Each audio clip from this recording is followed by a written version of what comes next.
Without debate. There has been a request for waiver. Is it agreed? All those in favour say aye. All those against say nay. Motion is carried. Orders of the day. Before I go to oral questions put by the ministers, I don't think I have to remind anybody today about the use of Blackberries or laptops. So the time now is 1:06, and it's oral questions put by members to ministers. I will now recognize the honourable leader of the official opposition. Thank you. Thank you, Mr. Speaker. Mr. Speaker, conflict of interest occurs when your obligations to a party or the greater public could be influenced or compromised by self-interest or prior commitment, competing loyalties, or your inability to be objective. Recently, officials at the East Coast Forensic Centre declared a conflict of interest when it came to conducting an assessment of their patient, Mr. Denny. And as a result, a professional outside of our province has been tasked with the important responsibility of doing that assessment. My question to the Premier: did the Premier think the officials at the East Coast Forensic Centre did the right thing? Honourable the Premier. Yes, Mr. Speaker, I do. Honourable Leader of the Official Opposition on his first supplementary. Speaker, Nova Scotians are still wondering what happened in the case of the death of Raymond Tavel. They believe there was a breakdown somewhere. And Mr. Speaker, they'd like to have answers and assurances that it won't happen again. However, the actions of this government placed hard-working DHA and government officials in a difficult position to investigate their own protocols and whether they were followed, and to assess, Mr. Speaker, whether they were sufficient. So my question to the Premier: if the Premier believes the officials at the East Coast Forensic Centre did the right thing, then why is it appropriate for the Department of Justice and Department of Health to investigate themselves? The Honourable the Premier. Mr. Speaker, I appreciate the question from the Leader of the Opposition. What I'll do is ask the Minister of Health to address it specifically. The Honourable Minister of Health and Wellness. Thank you very much, Mr. Speaker. Mr. Speaker, the Deputy Ministers of Health and Justice are proceeding to develop the review process, and they are looking to external outside of the province psychiatrists to conduct the review, Mr. Speaker. The Honourable Leader of the Official Opposition on his final supplementary. Mr. Speaker, the more questions you ask this government, the more the different answers you get as you go along, Mr. Speaker. The people at the East Coast Forensic Unit knew at the very beginning they should be calling in outside help to investigate what had happened with this particular client, Mr. Speaker. The Department of Health and Justice seem fit that they investigate themselves, Mr. Speaker. We're not looking for them to go on the outside. What we're asking for the Department of Health and Justice is to step back completely and allow someone from the outside to come in and investigate this on their own, and then report back to this House in an independent fashion, Mr. Speaker. Mr. Speaker, will the Premier do the right thing, just like the officials at the East Coast Forensic Unit did, Mr. Speaker, and ask for an independent review so that Nova Scotians can have faith in the results of this review? Honourable the Premier. Mr. Speaker, I believe the Minister of Health just answered that question. I realize it was written before he got the answer that he didn't expect on the second supplementary. But I'll reiterate it for him. The Minister says they're looking to ensure that there is a broad review, and they're looking for a psychiatrist. They're looking. No, that's not, Mr. Speaker. With all respect. The Leader of the Opposition asked a question. He asked me to give him an answer, and that's what I'm attempting to do, but it's difficult to answer over him yelling.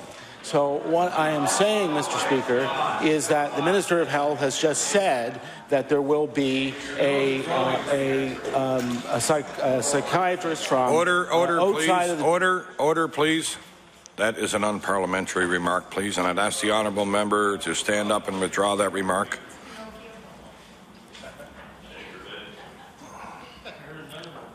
The Honourable Leader of the Official Opposition. Mr. Speaker, I will withdraw that remark, Mr. Speaker. Thank you. Now I will go back to the Honourable Premier for his answer.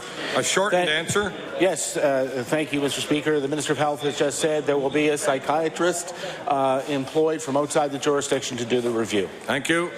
The Honourable Leader of the Progressive Conservative Party. Thank you, Mr. Speaker. My question is for the Premier. We are only 1 week from the last minute settlement with the Nova Scotia Government Employees Union Local 42 and already our health system is at risk of being thrown into chaos again. The Nova Scotia Nurses Union, which bargains for 6,000 registered nurses, licensed practical nurses, and nurse practitioners, will be back at the bargaining table this very month. Mr. Speaker, my question to the Premier: can he assure Nova Scotians today that there will be no disruption in their health service, no cancelled surgeries or other procedures as a result of this next round of bargaining? The Honourable the Premier. Mr. Speaker, what I can tell Nova Scotians and the member opposite is that we will conduct negotiations in good faith, as we always do, and we will seek to have a resolve that meets all of those criteria. Of course, we don't want disruptions in the healthcare system, and that is the focus of our efforts. Honourable Leader of the Progressive Conservative Party on his first supplementary. Mr. Speaker, I'm not sure that nurses feel that when they're told they can always fire some of their fellow employees if their settlement is too high, is negotiating in good faith. But in any event, the fact of the matter is that the Nurses Union want wage parity with the nurses of the NSGEU, who, as we know, got an arbitrated settlement last month of 5.1%. District health authorities have already filed their business plans, which include provision for a 1% increase. Clearly, the government is on a new collision course with the Nurses Union in their negotiations, like they were on with the NSGEU nurses. So my question to the Premier, since he's going down the same road, how many surgeries and diagnostic tests will he allow to be cancelled this time before he comes to some last-minute deal? Honourable the Premier. Mr. Speaker, the negotiations that took place recently were done so under good management. They were purposeful and predictable. They yielded a result that allows for a settlement without what we have seen in the past in the way of huge labour disruptions. Mr. Speaker, that, I believe, has always been the intention of government of any stripe, unless the member of the Conservative Party is of the opinion that the job of government is to provoke unnecessary strikes. The Honourable Leader of the Progressive Conservative Party on his final supplementary. Mr. Speaker, the Premier may have as an objective that there's no labour disruption, but the fact of the matter is, under his approach, last month, there were 500 surgeries cancelled.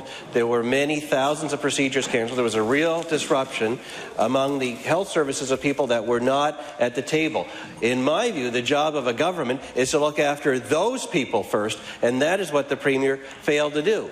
And in order to avoid his labour disruption, he agreed to a last-minute deal that he doesn't even know how much it's going to cost in the end to implement. Instead, he tells nurses that if it's too much, they can always lay off some of the nurses, which would not only be cruel to the nurses who think they're about to get a raise and instead get a pink slip from his government, but also cruel to the people who rely on those nurses for important health services. So my final question to the Premier is, how many nurses will lose their job to pay for the Premier's next deal? Honourable the Premier. Mr. Speaker, first of all, I have never addressed the Nurses Union in any regard in this respect, and we want, of course, our nurses to have a good working environment. That's important to us. They are the ones who deliver the frontline health care services to patients. Mr. Speaker, the objective for this government is always to ensure that the services are there when and where people need them. And Mr. Speaker, I was in this House when the Conservative government forced out onto the streets, thousands of nurses who tried to impose a contract and brought forward a bill that, even after setting 24 hours a day, 7 days a week, and finally getting passed after some extraordinary demonstrations and difficulty, never could implement. And they couldn't implement it because the terms were so draconian that the nurses literally said that they were going to resign, Mr. Speaker. They were going to replace completely the collective bargaining process and dictate the terms of the contract, Mr. Speaker. And, Mr. Speaker, that is not a path that we chose to go down. The Honourable Leader of the Official Opposition. Mr. Speaker, the government embraced the decision to send the NSGEU negotiations to arbitration. Despite this, the Premier began issuing threats to nurses through the media, Mr. Speaker. Now, Mr. Speaker, Mr. Speaker, I want to quote the Premier. You have a finite amount of money. If you have wage increases that are not supportable, then you have very few choices. End of quote, Mr. Speaker. My question to the Premier, why did the government support arbitration if it knew it would have to lay off nurses? Honourable the Premier. Mr. Speaker, I'm not sure what the point of the question is. The simple fact of the matter is I think if there's anything, they know, the opposition knows what I said is correct. The people of Nova Scotia know what I said was correct. The nurses union know that what I said was correct. The only complaint they have about it, Mr. Speaker, is that I said it. They know it's correct, they just don't want you to say it. The Official Opposition on his first supplementary. Mr. Speaker, what is correct is that this government, Mr. Speaker, has cut more than $60 million from health care, Mr. Speaker. They've set records for ER closures, Mr. Speaker, and they failed to adequately address wait times, Mr. Speaker. And, Mr. Speaker, lo and behold, they've entered into arbitration, Mr. Speaker, with health care workers without telling them that they're going to lay them off. Mr. Speaker, that's the only thing that's correct. So, Mr. Speaker, my question to the Premier, since he didn't tell health care workers they were going to be laid off, I wanted to know if the Premier told Capital District Health Authority that if they entered into arbitration, that they would be forced to lay off health care workers. Honourable the Premier. Mr. Speaker, yesterday, the member opposite, the Leader of the Opposition, likes to kind of cherry pick among the things that I said, because, of course, I said a lot of things with respect to this. In addition to what he quoted, Mr. Speaker, what I said was that we would support the budgets of the DHAs and that we would work with frontline healthcare workers in order to ensure that we got the savings that we required in the system. And if we could do that without staff layoffs, of course, that would be the best of all possible options. The Honourable Leader of the Official Opposition on his first supplementary. Final. Thank you, Mr. Speaker. What the Premier said, there was a finite amount of money, Mr. Speaker. He's now saying, Mr. Speaker, order. Mr. Speaker. Mr. Order, Speaker, please. The Honourable, order.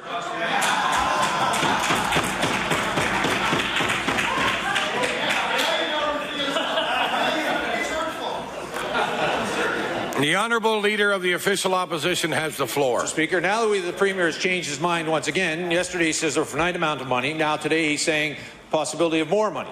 Mr. Speaker, so what I think all Nova Scotians would like to know, particularly the Capital Health care workers would like to know, is the Premier prepared to add more money to the Capital Health budget to pay for the obligations that were decided by the arbitrator? The Honourable the Premier.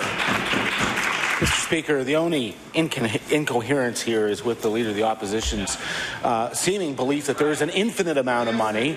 Every time he turns around, he's going to put another $65 million into health care. He's going to put another $60 million into health. I mean, apparently he thinks there are hundreds of millions of dollars floating around that he can just distribute for free, Mr. Speaker. The simple fact of the matter is there is a finite amount of money. We are trying to prevent what happened under the Conservative government, where we have seen the generations to come chained with debt as a result of bad decision-making. The Honourable Leader of the Official Opposition on a new question. Well, thank you, Mr. Speaker. Mr. Speaker, at the beginning of this week, we heard the government announce they were going to be moving jobs out of HRM across rural Nova Scotia, Mr. Speaker. Mr. Speaker, one of those consolidation of jobs would happen in New Waterford. Mr. Speaker, and all of us were, I think, by and large, agreed with the decision that we should be moving services closer to Nova Scotians that are going to be receiving those services. But on a question coming from the Conservative caucus yesterday, came to turn out that all those jobs, Mr. Speaker, are not leaving HRM. Some of them are coming from rural Nova Scotia, and as you would know from yesterday, some of those are coming from Kentville in the riding of Kings North, Mr. Speaker. Mr. Speaker, and as you well know, there's a double-digit unemployment in the Valley. So I want to ask the Premier, I wonder if the Premier could tell me what the member from Kings North said to him after he found out he was moving jobs from his riding to the Deputy Premier's riding. Honourable the Premier.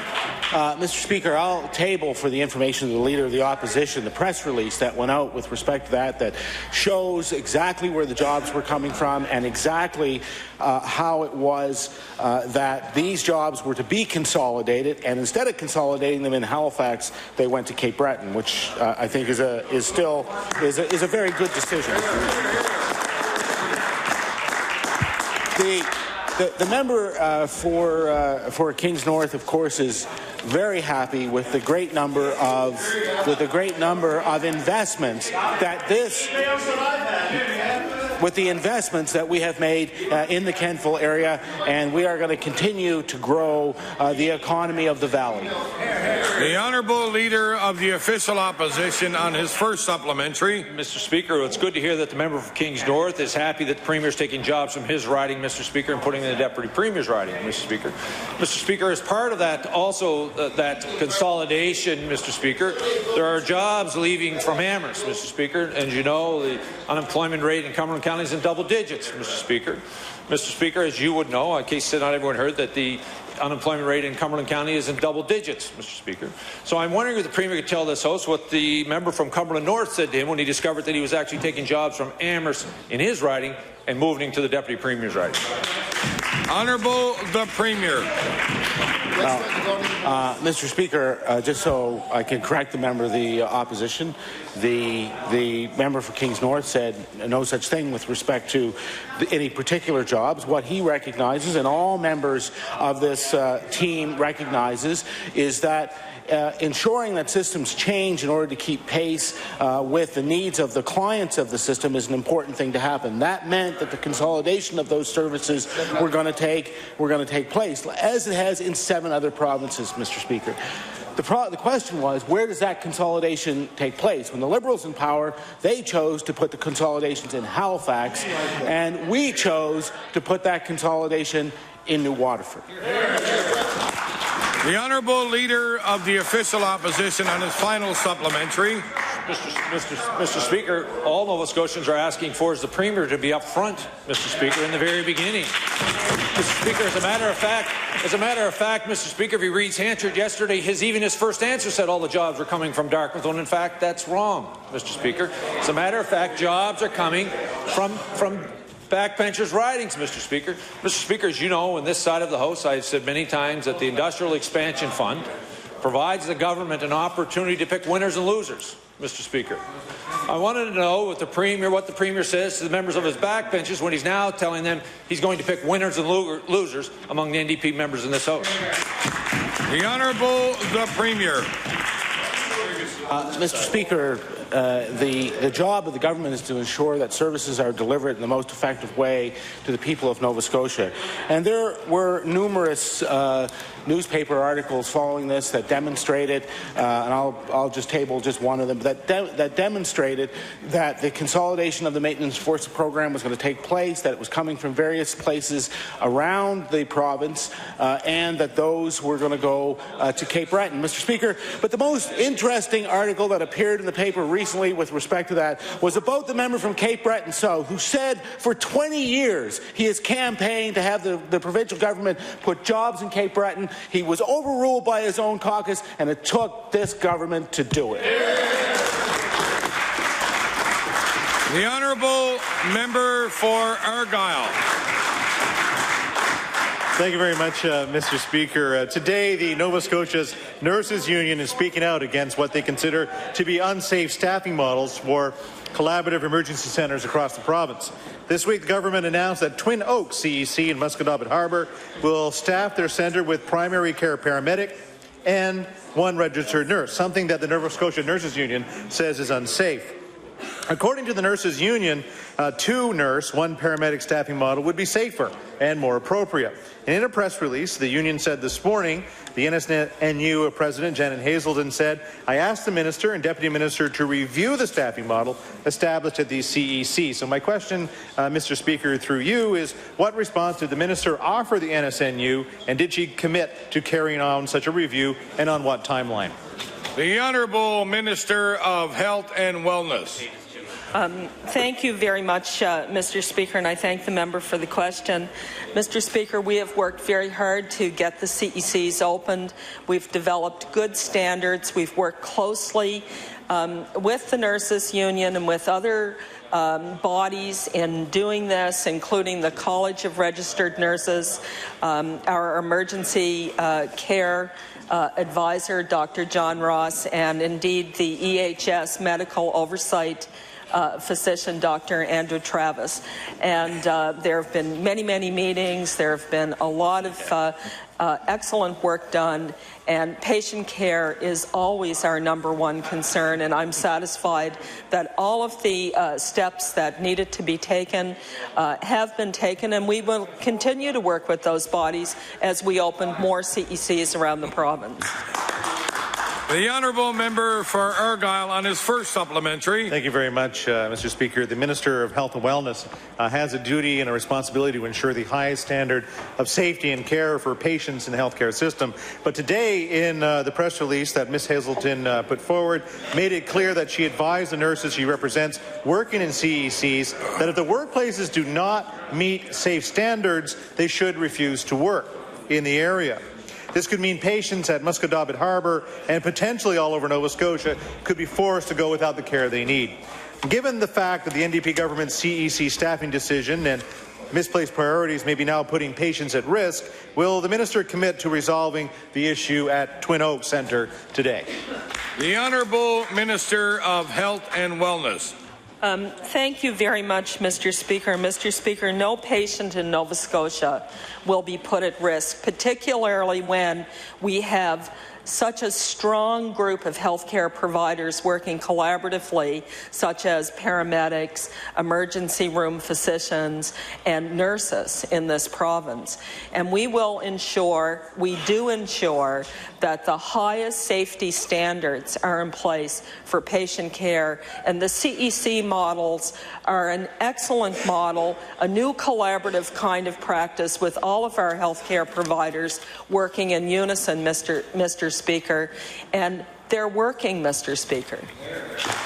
The Honourable Member for Argyll on his final supplementary. Very much, Mr. Speaker. But the concern is still that in this press release today, the Nurses Union was very clear that they feel that the situation is not a safe one, and that they will maybe ask their members not to basically show up to work, or if they don't feel that they're in a safe condition, that they would not work in that area. So I'm just wondering what the minister is going to do if she does move on with this, and whether she'll be speaking to the president of the Nova Scotia Nurses Union in order to come up with some kind of resolve. The Honourable Minister of Health and Wellness. Thank you very much, Mr. Speaker. And as I indicated earlier, Mr. Speaker, I've had many meetings, and staff in our department have had many meetings with regard to the CEC model, the development of the standards of care, the protocols that need to be put in place, the training that's required, and indeed the evaluation that will be ongoing in the CECs. We have 2 CECs up and running right now. They are providing excellent care to the residents of those communities. And in fact, I'm told that the nurses who work in these models are so pleased with the model of care that they can't imagine that they hadn't been doing this before. They get to use the full scope of their practice. They get to provide better care to their patients. And we will continue to open CECs around the province that are collaborative in nature, that draw on the skills, the the very important skills of all of our healthcare providers. And as I said, that includes the paramedics of this province, the nurses of this province, and the emergency room physicians of this province. The honourable member for Dartmouth East. Thank you. Thank you, Mr. Speaker. My question is for the Minister of Natural Resources. Mr. Speaker, I'm sure he's aware that yesterday Resolute Forest Products share price dropped by 23%, largely as a result of a significant further collapse in the demand for pulp and paper, and particularly newsprint around the world. Just over 6 months ago, Mr. Speaker, the NDP handed $50 million to Resolute without conditions to guarantee the long-term viability of the mill, without protecting pensions of workers, and without even a guarantee to use Nova Scotia labour in the forest. None of that's in that deal. Mr. Speaker, my question for the Minister is, why did the NDP hand over $50 million to the corporation without guarantees for the pensions and the use of Nova Scotia labour in the forests? The Honourable Minister of Natural Resources. Thank you, Mr. Speaker. Certainly, the forest industry has gone through some challenging times, but this government has stepped up to the plate and assisted where necessary, including with Resolute, and we're certainly working with the workers and the families and the industry. And the investment there is in the capital improvements for the company, is in the energy efficiencies, and certainly an investment in the workers and in the 2,000 jobs in Southwest Nova that are saved in that area. The Honourable Member for Dartmouth East on his first supplementary. Well, Mr. Speaker, those investments to improve the mill are improving a mill that by the end of July will have been closed 11 of the 30 weeks since the government handed them $50 million. You know, the fact is that those employees there aren't getting paid when the mill isn't working. So they've handed $50 million out without protecting the jobs, without protecting the pensions, and without ensuring Nova Scotians work in the forest. You know, it was brought up to the members of this caucus when we toured the mill by workers in that mill who are concerned about that issue. Mr. Speaker, as the minister knows, the deal also includes the potential of another $40 million. So can the Minister of Natural Resources tell us whether Resolute has approached the province about triggering the additional money in the deal? The Honourable Minister of Natural Resources. Thank you, Mr. Speaker. We're continuing to work with the company and with the forestry contractors in Southwest Nova Scotia. Certainly, downtime is not something that we want to see, but it's certainly not unusual in the industry across Canada at this time. There are a number of mills that have actually closed or are not open at all. There's others that have taken downtime, and we're going to continue to work in the best interest of the forest industry and of Resolute and the workers and their families in that area of our province. The Honourable Member for Dartmouth East on his final supplementary. Well, Mr. Speaker, the jobs they've protected are largely in position only, because when they're not working, they're not getting paid. It's as simple as that. You know, the deal did not protect the pensions. It didn't protect people to ensure that people work in the forest. You know, the other thing that this deal did not do was did nothing to diversify the Liverpool economy to help grow the region and protect the region. So, Mr. Speaker, since the government was so focused on newsprint and has continued to demand, could the minister please tell me what he's done to increase the demand for newsprint in the world? The Honourable Minister of Natural Resources.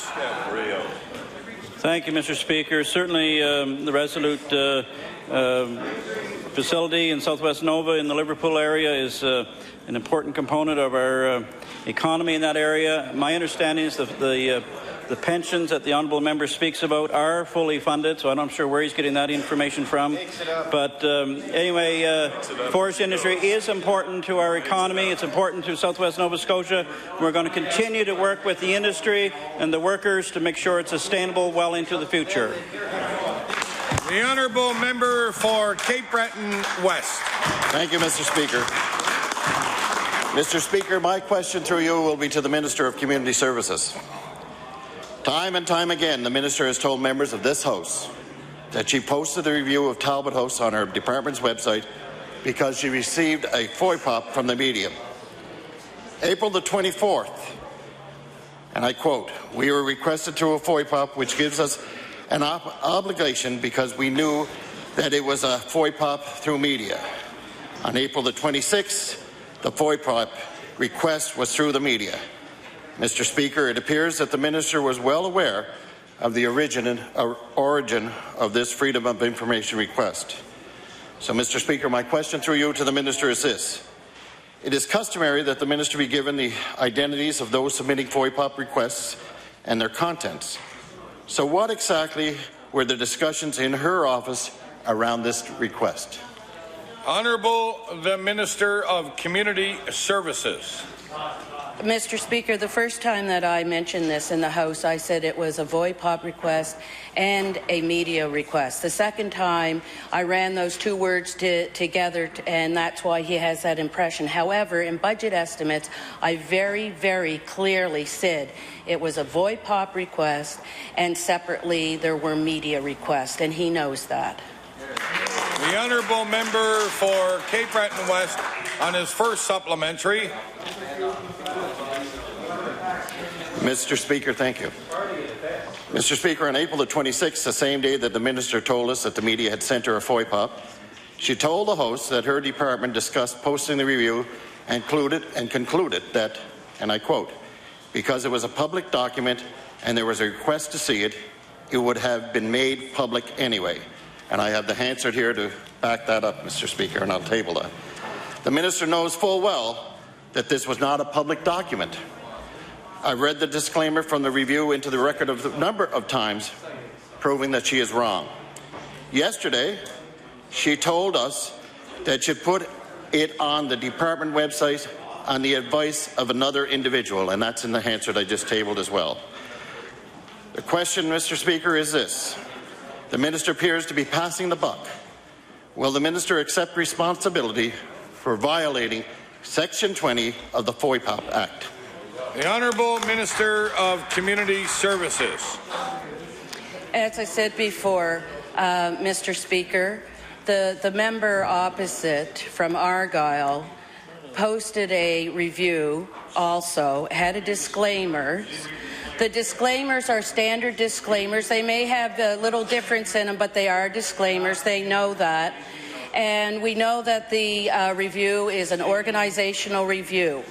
And, you know, they just continually want to fabricate this entire story. And you know, beyond that, I don't know what their minds are thinking. But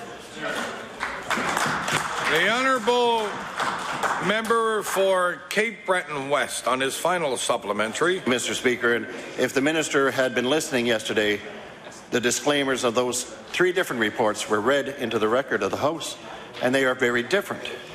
The minister is placing the blame for publishing the review of Talbot House onto one of her advisors. She is clearly not familiar with the concept of ministerial responsibility. Perhaps the minister is creating a scapegoat because she knows that what she did was wrong, but she can't admit it. There are just too many examples, Mr. Speaker, of this minister's poor judgment, and now she's broken the law.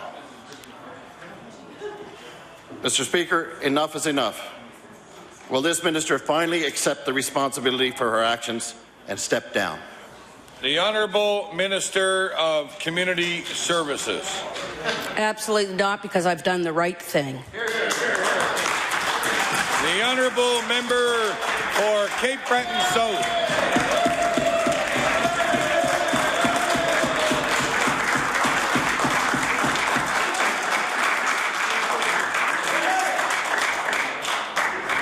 Mr. Speaker, my question is also for the Minister of Community Services, and it also involves Talbot House. Mr. Speaker, for 53 years, Talbot House provided critical residential addiction treatment services. Talbot House was an important resource for Cape Breton until the Minister of Community Services and her department decided that it needed to close its doors. The Minister of Community Services forced the Board of Directors to go to the police with an anonymous, unspecified complaint. A man's reputation has been dragged through the mud, and to top it off, the Department of Community Services made public their internal, biased, non-evidence-based report vilifying Talbot House and its staff. My question to the Minister, will the Minister of Community Services tell members of this House why the Department of Community Services targeted Talbot House for review. The Honourable Minister of Community Services. Mr. Speaker, number one, we did not close Talbot House, as was been explained in this House over and over. The board made that decision. The board sent out a press release on February the 16th indicating that. And we did a review, because we have done reviews on other recovery houses, and that's what happens. The department does reviews often in a lot of situations. When you receive any kind of concern, it's our public duty to go forward and do a review. If you read the review, and I invite every person in Nova Scotia to read it, you will see that there is nothing personal in there. It talks about policies. It talks about staffing, it talks about professional development. That's all policies. That's not personal whatsoever. The Honourable Member for Cape Breton South on his first supplementary. Thank you, Mr. Speaker. With that answer, it doesn't alter the fact that Talbot House is closed, Mr. Speaker. Many people agree that the Minister of Community Services' attack on Talbot House was based on ideology, and that the Department of Community Services targeted Talbot House because it did not treat addictions the way the department thought it should. You know, Mr. Speaker, and you will remember Father John Webb, who founded Talbot House some 53 years ago, and he must be rolling over in his grave today to see the way this NDP government is handling Talbot House and Cape Breton. The community has seen the successes of Talbot House. The many recovering addicts who have benefited from care at Talbot House can attest to the success of the Talbot House model of treatment. The community does not want to see just the funding restored. They want to see Talbot House restored. My question to the Minister: will the Minister of Community Services restore funding of Talbot House, accept that their model of treatment works for their patients, and take steps to reopen Talbot House? The Honourable Minister of Community Services. Mr. Speaker, what I'd like to do is table this. This is the press release from Talbot House, and it is expressed from the Board of Directors that they've made the decision to close Talbot House. We did not do that. It was the Board's decision.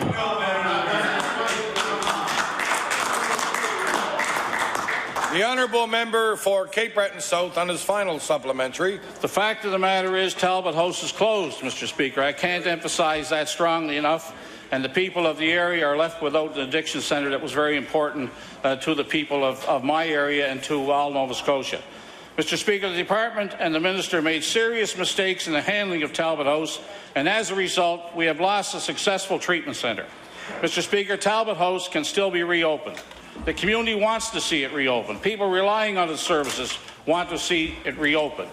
Will the Minister of Community Services fund Talbot House so it will continue to proven good work it has been doing for 53 years in our community?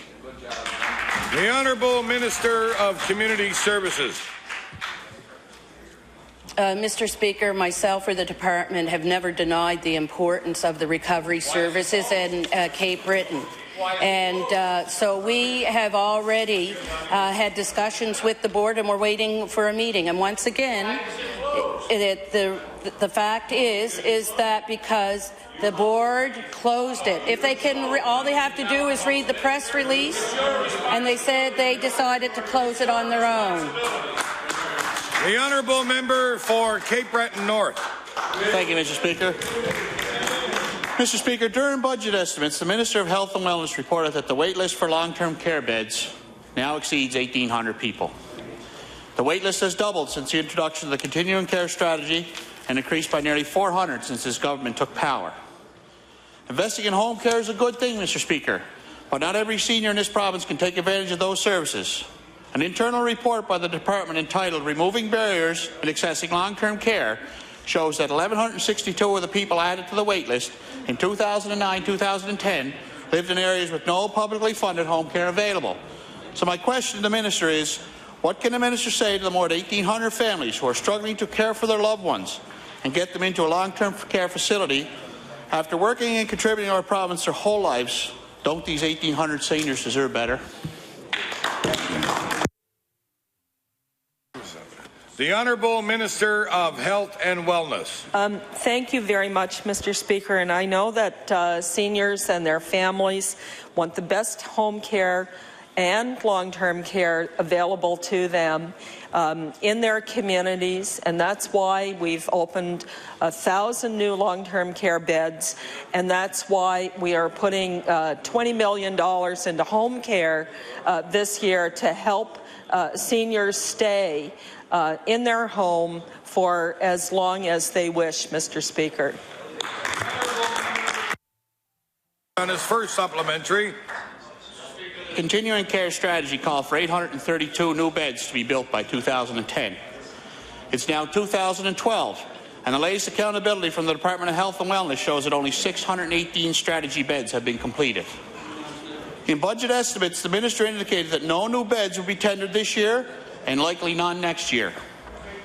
People in the areas of this province are waiting up to 400 days to be placed in a nursing home and up to 4 months for home care. This puts incredible stress on family members. My question to the Minister is, how long does the Minister of Health think it's appropriate for a family to wait? And can she tell Nova Scotians 400 days is okay?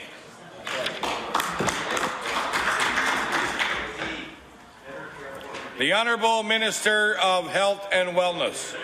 Thank you very much, Mr. Speaker, and I want to thank the member for the question. I was in Cape Breton not that long ago, and I had an opportunity to speak with John Malcolm, the CEO of the District Health Authority, and he was telling me that the devolution of long-term care to the DHAs has resulted in much faster placement for people from the District Health Authority into long-term care.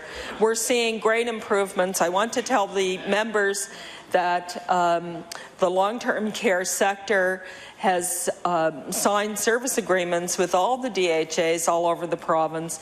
This is something that governments in this province have been working for more than 10 years but unable to achieve, Mr. Speaker, but our government has been able to achieve that. The Honourable Member for Cape Breton North on his final supplementary. Mr. Speaker, Nova Scotia has the oldest population in Canada, and the number of seniors in Nova Scotia is growing. By 2036, the number of Nova Scotians over 85 is expected to have doubled. But this government is doing very little to prepare, Mr. Speaker. They have done a lot of ribbon cutting of new beds and facilities tendered before they became power. They haven't finished the beds. They're already 2 years late, and they haven't released any plans for the second phase of the strategy. My question, this government has given us no confidence that they intend to look out for seniors. They are dragging their feet, and it's not only affecting seniors, but entire families. When will they commit to tendering new beds and put families at ease? The Honourable Minister of Health and Wellness. Thank you very much, Mr. Speaker. Well, Mr. Speaker, this government has done more for seniors in the 3 short years we've been in government. And if that member would like a litany of what the programs are that we've introduced, I'd take him through that litany very easily, Mr. Speaker. We've put paramedics into long-term care so that seniors don't have to go to the emergency department, Mr. Speaker, and we're recognized across Canada as being a leader in the best practices in that regard, Mr. Speaker. Mr. Speaker, we introduced a caregiver's benefit that ensures that seniors' caregivers taking care of seniors at home have some small respite for that, Mr. Speaker. Mr. Speaker, we've frozen the pharmacare premiums for seniors in their drug plans, and we've lowered the cost of generic drugs for seniors, Mr. Speaker. We have done in 3 short years more than that government did in the 10 years that they were in power, Mr. Speaker. Thank you. The Honourable Member for Yarmouth. Thank you, Mr. Speaker. Mr. Speaker, yesterday the Minister of Education stood up in this House when asked about teachers being cut from Tri-County Regional School Board and said that no teachers would be lost because this was attrition. Mr. Speaker, if a teacher retires and is not replaced, that is a position lost from the classroom.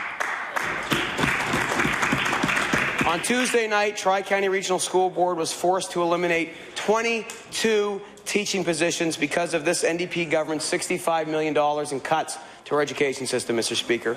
Will the minister please tell this House how losing 22 positions out of the classroom doesn't affect the quality of our education for our kids in this province? The Honourable Minister of Education. Thank you very much, Mr. Speaker. I would just like to share some statistics that over the last 3 years, the enrollment decline in Tri-County was 9.3, a significant drop in enrollment. We are investing appropriately for the services and the programs the students in Tri-County need. Thank you. The Honourable Member for Yarmouth on his first supplementary. Mr. Speaker, this minister doesn't know what the cost of educating our students with special needs is. She doesn't know what the fixed cost of our education system is. Yet she stands in this House and says because enrollment's declining, somehow that means that funding should decline as well. Mr. Speaker, and let's look at specifically what happened with the Tri-County Regional School Board. They had to cut a learning disability specialist and a school psychologist position, Mr. Speaker. It is the students who need the most support who are the most vulnerable to this government's cuts in our education system. Boards have raised concerns about the funding gap for students with special needs, Mr. Speaker. The minister seems to think it's okay to have less support for students with special needs or at-risk children because of declining enrollment. I think that's completely unacceptable, Mr. Speaker. Will the minister stand in this House and say that services for students with special needs are not affected when boards are forced to eliminate school psychologists and severe learning disability specialists? The Honourable Minister of Education. Thank you very much, Mr. Speaker, and I thank the member opposite for that question. School boards make decisions in the best interest of their students, and sometimes what we see on paper, we don't know the background information. So I'd like to share the member mentioned one of the specialists. Actually, they felt that it was better to move that position into direct servicing. So they actually moved that position to resource in the schools because it better serves our students. Thank you, Mr. Speaker. The Honourable Member for Yarmouth on his final supplementary. Mr. Speaker, the school boards are forced to make decisions with the funding that they have. And this government can't continue to push off the responsibility on the school boards. This government has the money to invest in our education system, and they need to do it, Mr. Speaker. Nova Scotia has the second lowest per student funding in the country. Class sizes are growing. Students are losing supports under this government. The Tri-County Regional School Board had to cut supports for special needs and at-risk students to reach this minister's unrealistic and unfair budget targets. Nova Scotians are left to wonder how committed this minister is to the classroom and students with special needs if she allows these critical positions to be eliminated, Mr. Speaker. Will the minister stand in this House today and commit to restore the funding to public education so that boards aren't forced to cut supports for at-risk students and students with special needs? The Honourable Minister of Education. Thank you very much, Mr. Speaker. We are investing in our students. We've increased our per-student funding. We have 361 more teachers teaching today than we did 10 years ago when there were 30,000 less students. We are making sure that we are providing the appropriate financing for each one of our boards across Nova Scotia. We are in a challenging time and we're rebalancing things, but I will ensure every member here that the investment that we are making in our students is meeting the needs of our students, and we're also strategically investing by adding extra programs with skills trades. We're making sure we have more school sites open. We're making sure that we're able to collect our data and reach the needs of our students through in-school. We are investing in our students, and the students in Tri-County have the appropriate investments so that they're all going to be successful. Thank you very much, Mr. Speaker. The Honourable Member for Glace Bay. You're lucky today, buddy. Mr. Speaker, on April 20th, the NDP announced funding for a new Cape Breton Strategic Framework Advancement Project. This was a $198,000 investment that will help map out a path for jobs and economic development growth in Cape Breton. I was proud to have been a part of the consultation process, which played a role in a formalized plan for cohesiveness among the various organizations and stakeholders involved.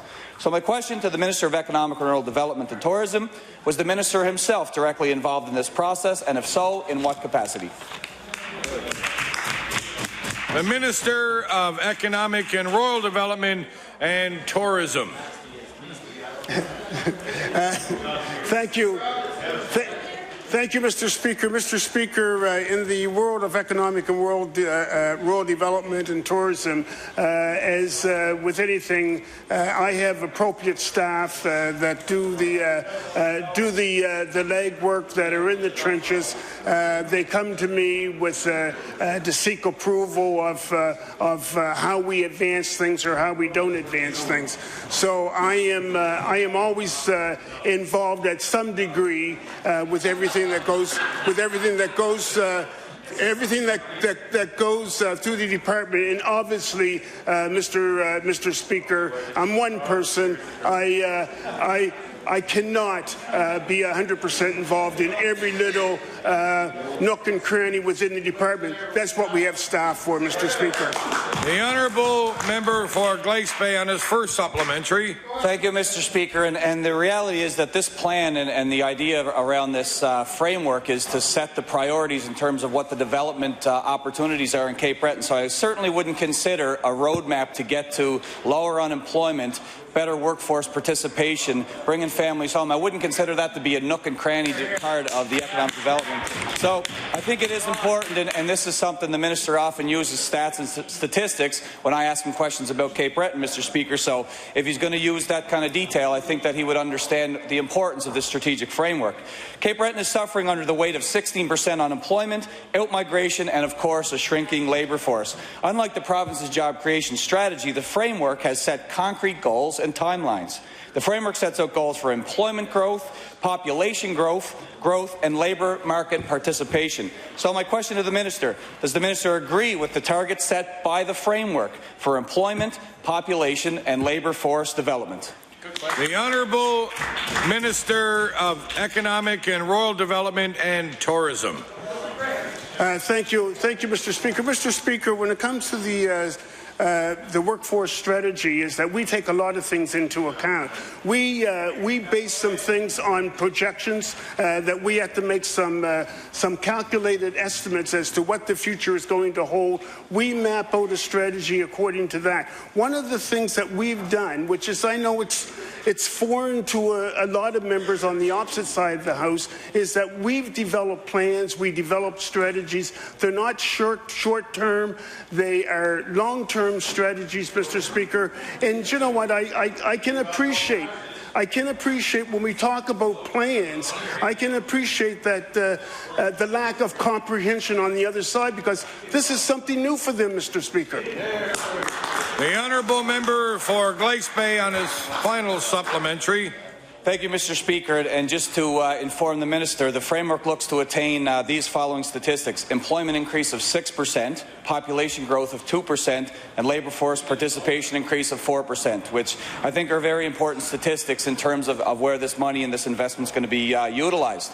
In addition, the framework identifies target sectors for development, which obviously are those priorities for the island's economy and the best possible chances to create jobs, bring families home, and prop up our economic development initiatives. So the minister's department last year spent $1.7 million on sector development. So the minister just talked about how his department and his government are mapping out these strategies. Well, if you spend $2 million on a line called sector development, then obviously you're putting some kind of focus on what sectors are going to be important, as the framework is doing the same thing in Cape Breton. So my question to the Minister of Economic and Rural Development and Tourism: what are the specific sectors the framework plans to target, and do these sectors align with the department's priorities as identified in the sector development process under ERDT?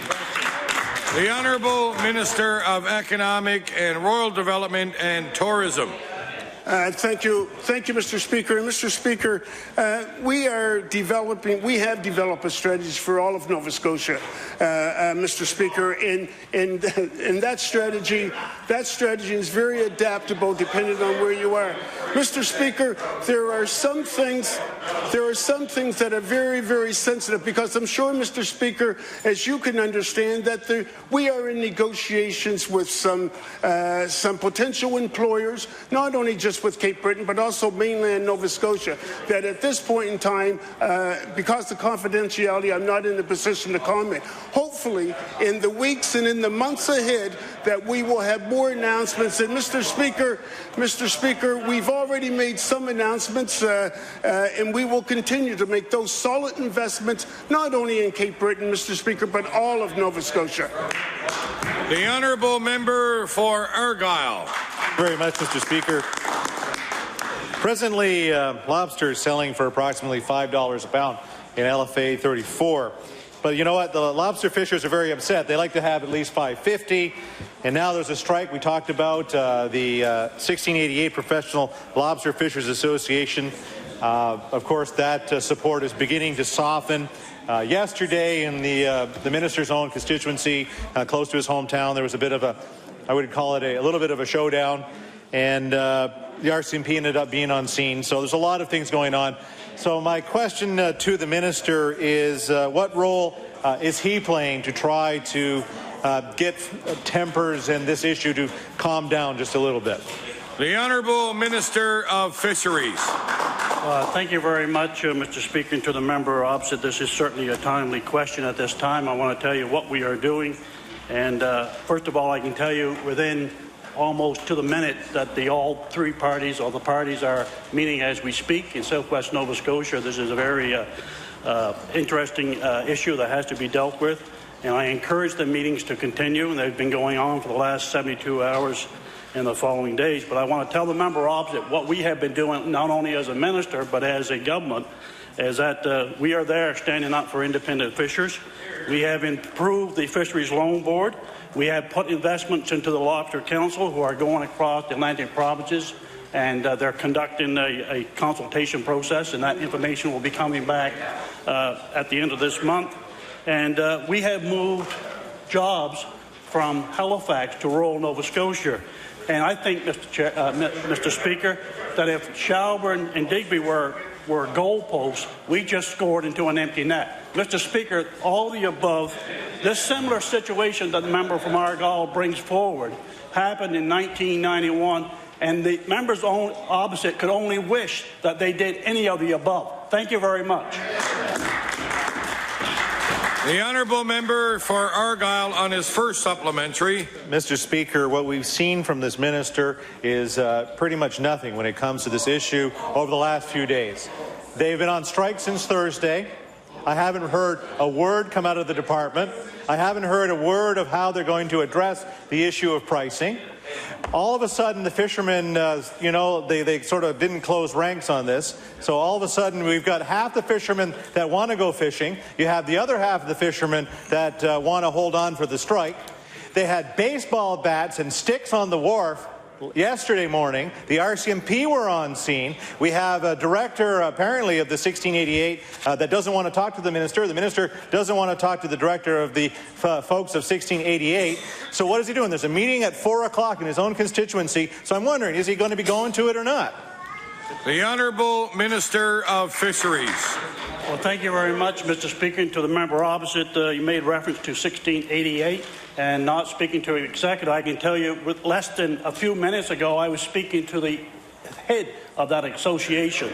So the member opposite needs to get his facts straight. I asked him to repeat and review Hanson. We have done more in 36 months for the inshore fishery than the members opposite have done since the golden age of sail. Thank you very much for the question.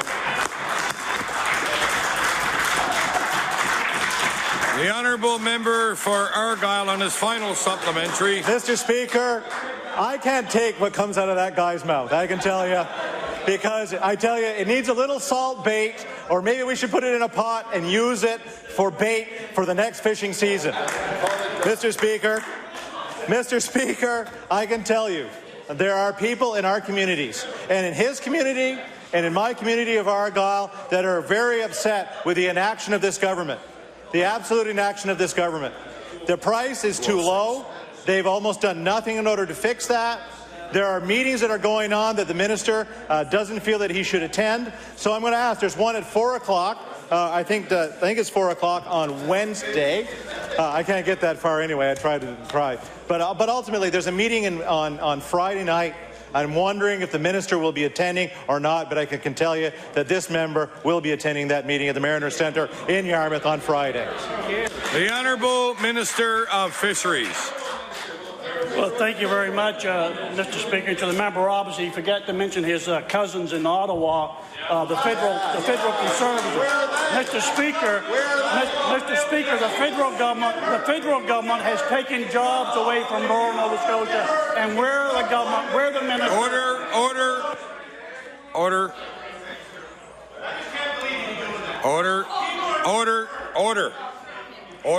Order. I said order. That's the last time I'm going to say order. I'll remove you from the chamber if you disobey the chair.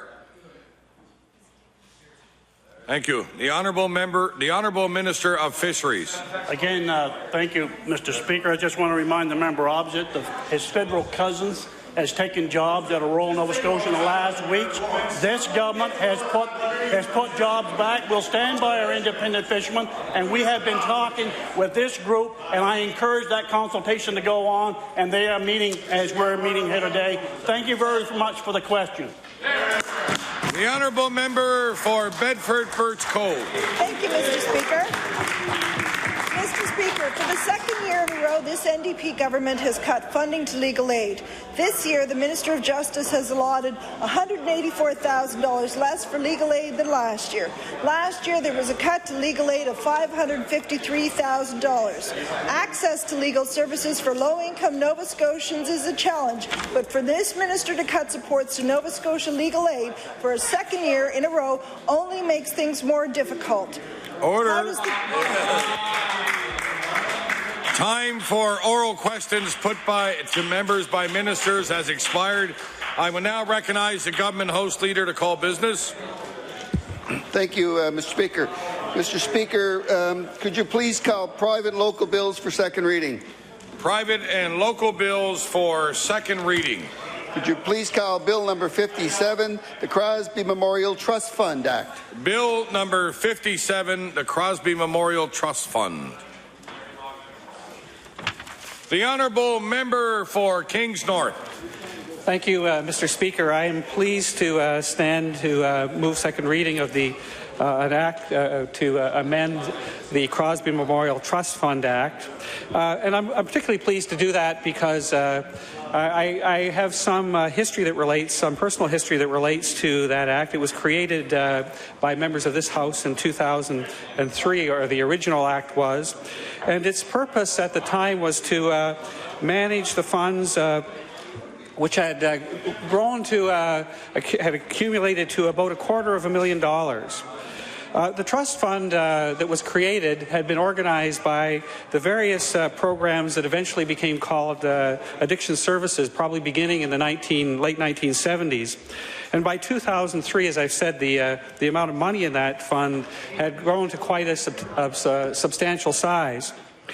And it was built bits and pieces at a time. It was built actually by the payment of fines that might have been imposed by judges on people who had committed offences, and they were ordered to pay restitution to addiction services, perhaps because alcohol or drug use had figured in their crime. It was built by donations to the program by grateful clients who had found a better future after having used the services of the program. It was built by contributions from grateful family members who had been relieved changes that had occurred in their own lives as a result of treatment that had been received by that program. And it was built